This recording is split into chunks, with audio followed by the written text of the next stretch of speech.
still waiting for one or two people. I'm going to go ahead and get started. Good evening, I'm Kevin McDowell.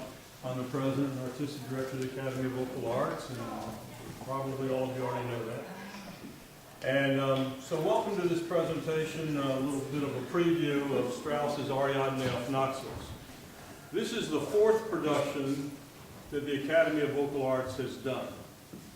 And I can't resist telling just a little quick story. I was a student at Curtis 40 years ago, and one of the first things I went to when I was here was over the Walnut Street Theater, and it was the Academy of Vocal Arts doing Ariadne auf Naxos.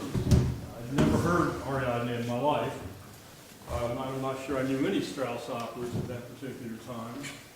But I left that evening with kind of a sick feeling in my stomach, because I'm over at Curtis doing some silly scenes programs, and the Academy of Vocal Arts is doing Ariadne auf Naxos. And I said, well, this is what I want to be a part of.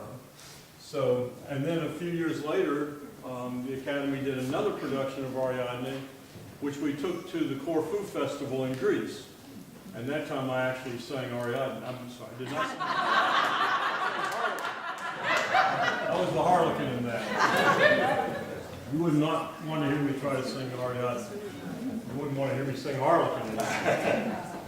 But anyways, and we did do another production, but it's been 25 years since we did our last Ariadne. So I've really been looking forward to this, and I think we have a really nice team, so I'd like to introduce the two people who will be most responsible for this production.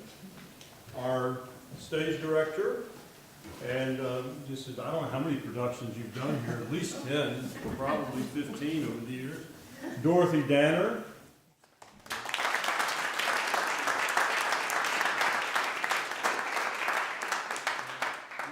Dottie.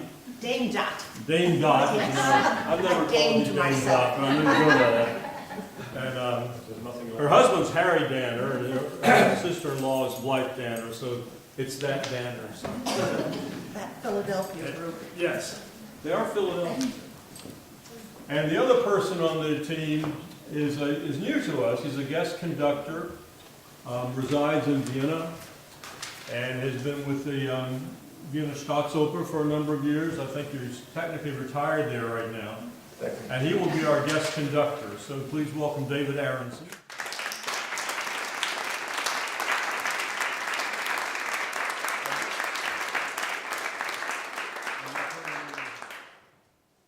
Good evening, ladies and gentlemen. It's a great, great pleasure for me to be here. Permit me a few personal anecdotes, few remembrances. 40 years ago, I left the United States. My hometown is Yonkers, New York, for those who might know it. And I left to go to Europe to seek my fortune. I thought I might stay there 1 year, 2 years. Well, I'm still there. And my whole career has been in Europe, in Switzerland, and for 25 years at the Vienna State Opera, which I just said goodbye to 2 years ago. And when I came to Europe, I was there maybe about a week, and I met my future wife, who was singing Ariadne auf Naxos, the role of Zerbinetta, and her name is Sylvia Greenberg, and she's sitting over there.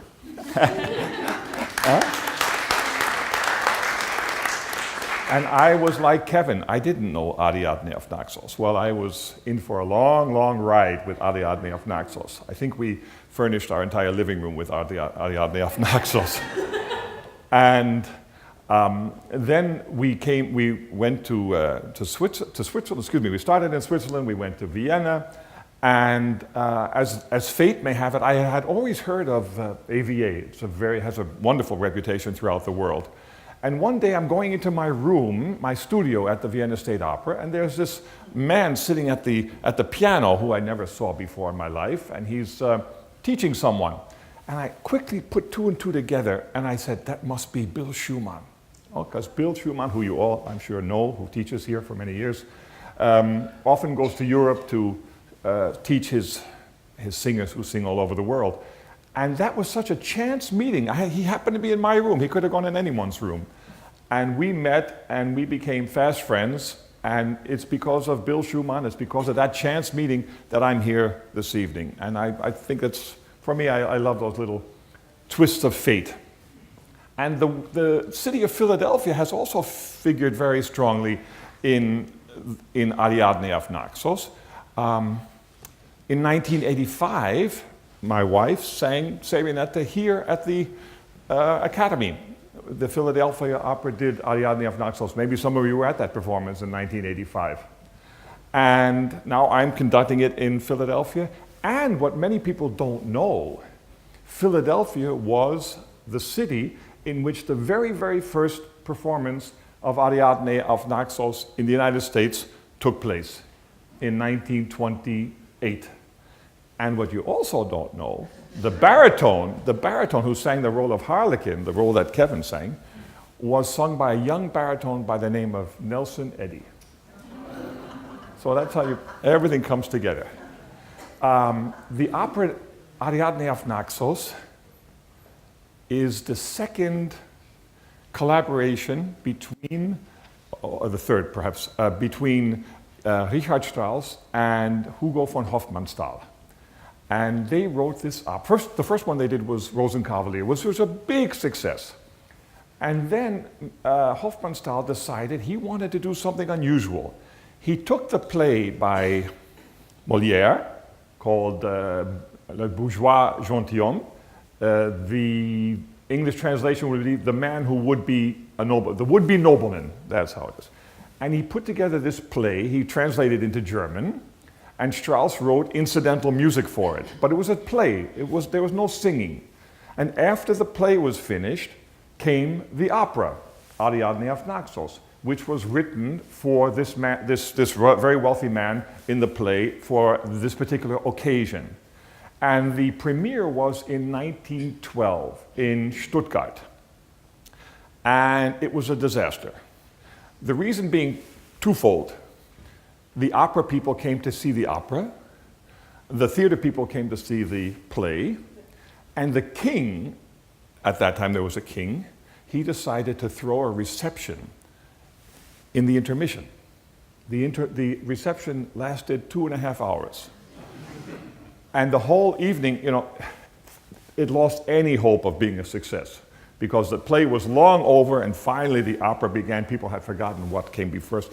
In any case, this, what would you call it, this edition, this version had a very short life because it was not a success. People either came to see the opera or they came to they didn't have the right audience for it. So in 1916, they revised it and it came out in the version which we're going to perform here, the second version. And then Strauss and Hofmannsthal wrote a prologue instead of the play, a prologue. And I want to tell you a little bit about the story, if I may. And while I'm telling you, so I'm going to then disperse. My English is a little bit shaky here.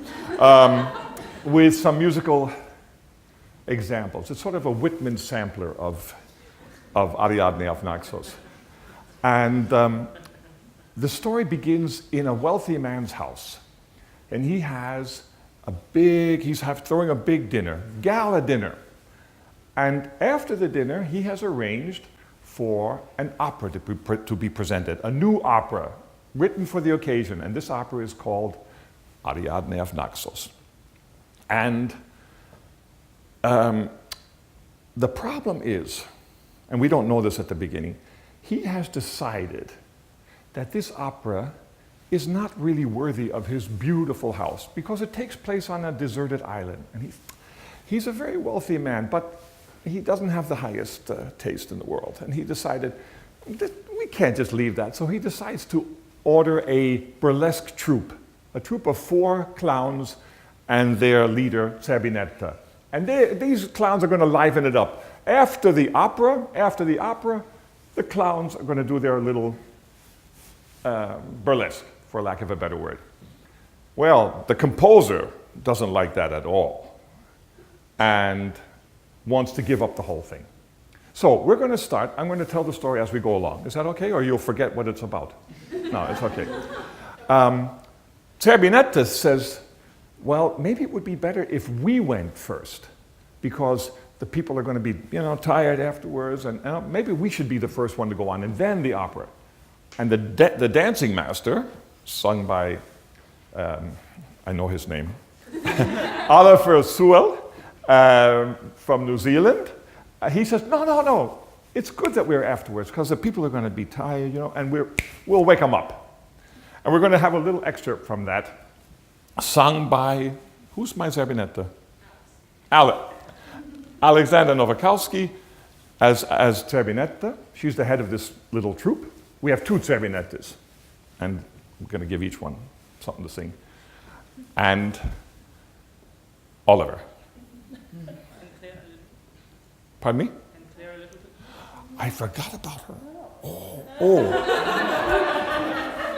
I'm new to this, I'm sorry. And our Ariadne, Claire de Monte, she has a few lines at the beginning. I decided to add that to it, just so she has, So we're going to try that. She's going to say, she's become very incensed. How dare they have this other group here, this burlesque troupe? She said, I want to speak to the Count immediately. And that's what she's about to say right now.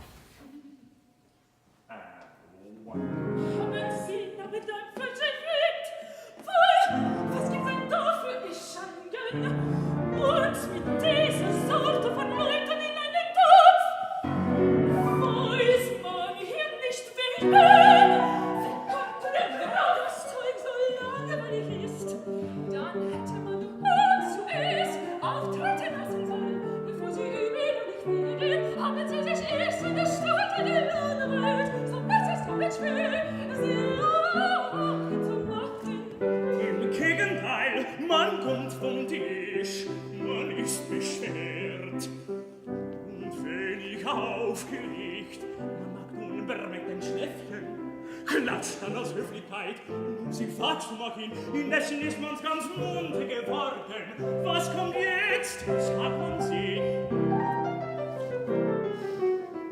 Die ungetreue Zerbinetta, ihrer viel Liebhaber, ein heiteres Nachspiel mit Tänzen, leichte gefällt der Melodie eine Hand, klar wie der Tag. Da weiß man, woran man ist, das ist unser Fall. Sagt man sich, da wacht man auf, da ist man bei der Sache. Und wenn sie in ihren Karossen sitzen, wissen sie überhaupt nichts mehr, als dass sie die unvergleichliche Zerbinetta tanzen sehen. Bravo.